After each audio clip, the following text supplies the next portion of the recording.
The do's and don'ts of sailing. Don't. Sailboat in the moonlight and June. Wouldn't that be heaven?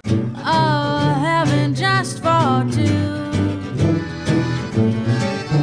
A soft breeze on a June night and June. What a perfect setting for letting dreams come true.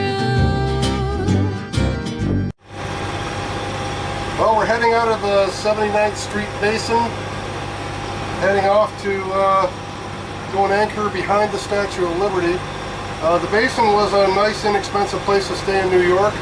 Bring your Gravol pills if you're going to stay here, though. You're rocking and rolling, generally speaking, all night long. Last night in particular, there was a boat behind us, a 36-foot hunter, that danced on his mooring. He must have had his rudder turned and the wheel locked, and that boat just danced around in circles all night long and scaring all his neighbors. So quite a spectacle. So free entertainment, inexpensive mooring, and proximity to New York City. It's been a great time. We're still going to be in the city for a little while. We're just going to try a few different locations, but here we go. And our friends Julie and Vince are right behind me right there. They're going to join us. Nice couple. So here we go.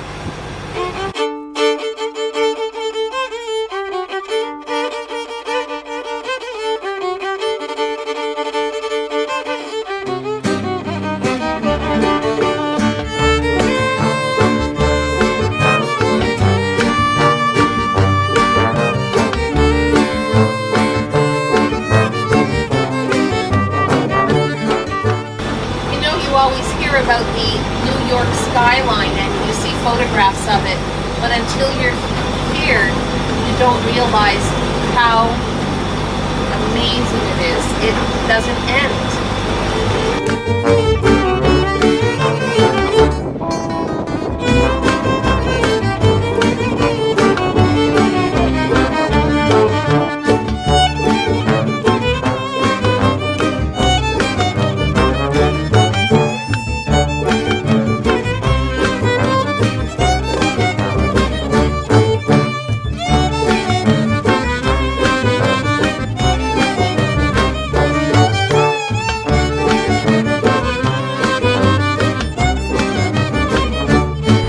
Sailing in New York City, you go by a lot of very iconic sites, and I'd say there's no one site that's more iconic than this girl right here.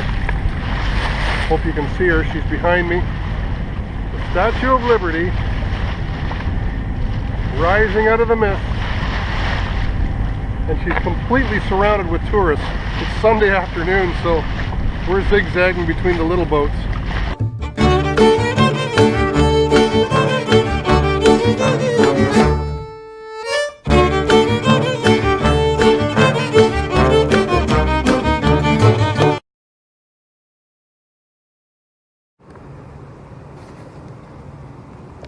Well, I know it's really dark, but my friends, this little point of greenish light behind me is the Statue of Liberty.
Pardon me if I'm a little out of breath. I just got off the deck, put a couple reefs in the main, and we are sailing out into the ocean. You've got to witness this.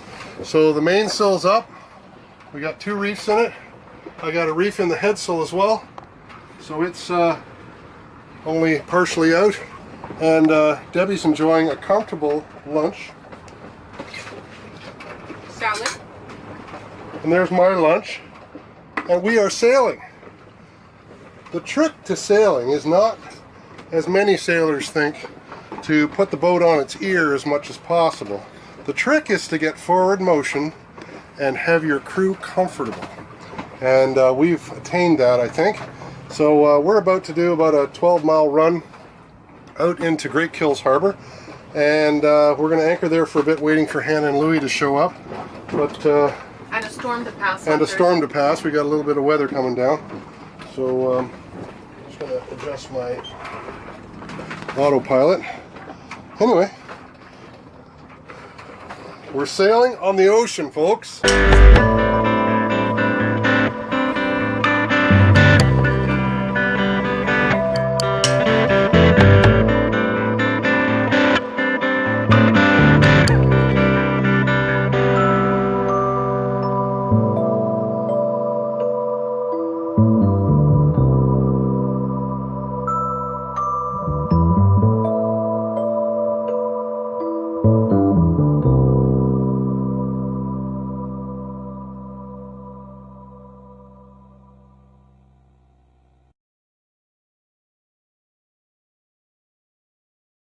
A beautiful morning in Great Kills Harbour. The name's a Dutch derivative of some sort, although I can't figure it out, and I'm a Dutchman, so it must be sort of a modification of some Dutch words. Anyway, this is Great Kills Harbour. Lots of boats here staging to go south. Some of them are just locals. But this is used as a protected area to sit and wait out the weather. And we're doing just that. It looks like we're going to be here for about a week. The weatherman's saying that there's a little bit of a remnant of a hurricane coming up the coast. Micheal, I think it's called. Doesn't look like he's going to make landfall here, but he's going to come within 200-300 miles. So we're probably going to sit tight for a little while, make sure that we don't get into a situation. Anyway, this week's going to be spent doing a few more boat projects. Got a couple of projects that I want to get done. One of them is fixing my bike, because I'm finding it's starting to fall apart, and I've only had it for a few months. So anyway, that'll be repaired. Also, we want to get some padlocks on the door, you know, sort of up the security a little bit, so we've got a little bit safer place to live. And a little bit of engine work, maybe change the oil before we go. So there's a few things that have to be done, and we're going to focus on them. The outboard needs a little bit of attention. Every once in a while it decides it's not going to go, and that's no good. So anyway, that's where we're at. Great Kills Harbour and Staten Island, New York.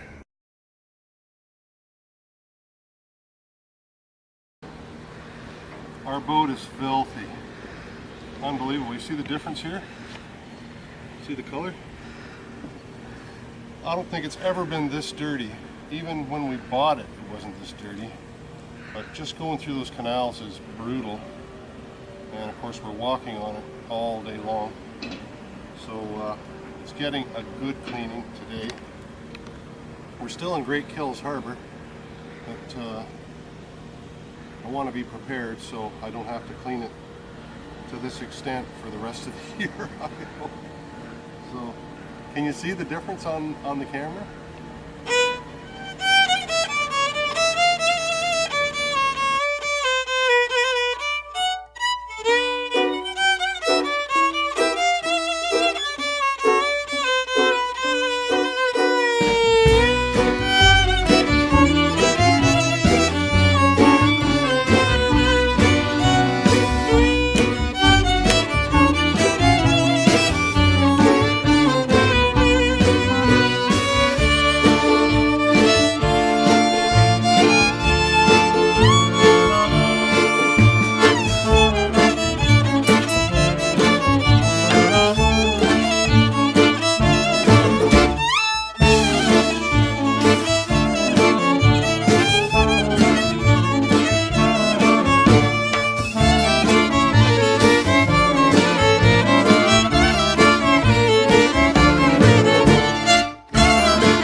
keeps quitting whenever it feels like it, so.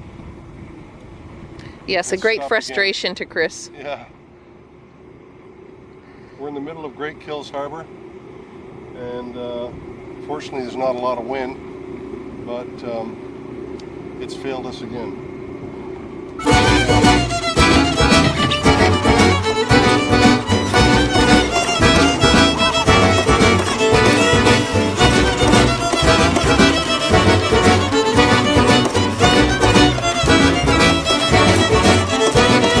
Maybe not.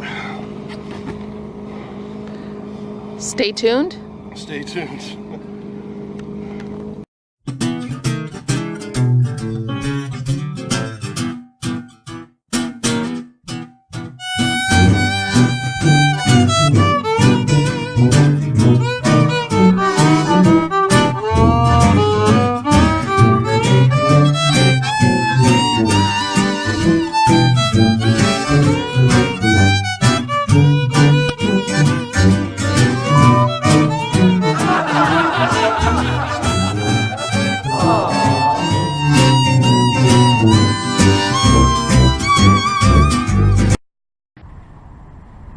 Chris and I are just beach combing. We're seeing a lot of garbage, plastic garbage. And the thing that's most prevalent is plastic tampon applicators. And I think that as women, we can change this. I know this is a sensitive topic, but ladies, really, there are products out there that aren't made of plastic. Cardboard, I think, is the way to go. They're all over the beat, and there are alternatives. Talk to me.